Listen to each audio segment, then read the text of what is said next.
Sir मैंने अभी जुबैर साहब को एक तजवीज़ दी थी प्रोग्राम शुरू होने से पहले। मैंने कहा कि हुसैन असगर साहब को उन्होंने कर्ज़ों वाले कमीशन का सरबराह लगाया, तो दो रात थाने में रखेंगे, आपको सारे कर्जे 30,000 आपके अगले दिन मान लेने हैं, तो ऐसे ही तहकीकात होगी। वैसे असल कॉजेज ढूंढेंगे तो आप भी उतने ही सजा याफ्ता मिलेंगे। असल मैं कहता हूँ ये हमने कोई किसी को सजा देने के लिए ये कागज नहीं ये कमीशन बनाया, ये कागज तो ढूंढने पड़ेंगे। कौम को तो बताना पड़ेगा कि ये कर्ज लिए कहाँ से गए, दिए कैसे गए, आगे इसका आउटपुट क्या हुआ, कौम के लिए क्या, मुल्क के लिए क्या पैसे जाया किए इन्होंने मेट्रो के ऊपर, लाहौर में ऑरेंज ट्रेन के ऊपर, मुल्तान मेट्रो के ऊपर। यही लोगों को पता चलना चाहिए। मैं भी बताता रहा हूँ, ये इमरान की स्पीचेज यहाँ होती थी, मैं भी बताता था। उसके बाद आपने 100 अरब BRT पे लगा दिया। अब बताइए कि अगर वो काम गलत कर रहे थे तो आपने कौन सी इस्लाह का रास्ता निकाला? मैं तो BRT को डिफेंड नहीं कर रहा।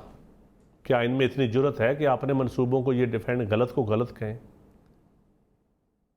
जुबैर साहब अपनी पार्टी के किसी मेट्रो को या ऑरेंज को या जो मसला ये नहीं दासू डैम का पैसे कितने पार करके एशियन डेवलपमेंट के पैसे आज मैं फिक्र पड़ रहा था पड़े हुए हैं, जिनका हम 35 करोड़ रुपया साल का सूद भी दे रहे हैं।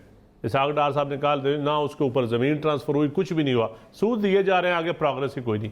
ऐसे खिलवाड़ भी करके गए कौम के साथ। आपने जो पॉलिटिकल सवाल किया कि क्या कौन सी हुकूमत नहीं चाहती कि उसका सिस्टम चलता रहे, स्मूथली चलता रहे, पार्लियामेंट चले, गवर्नमेंट चले। वो लोग नहीं चाहते जो चाहते हैं कि सिर्फ हम इक़्तिदार में हों तो जमहूरियत हो, इक़्तिदार में हम नहीं है तो जमहूरियत नहीं है।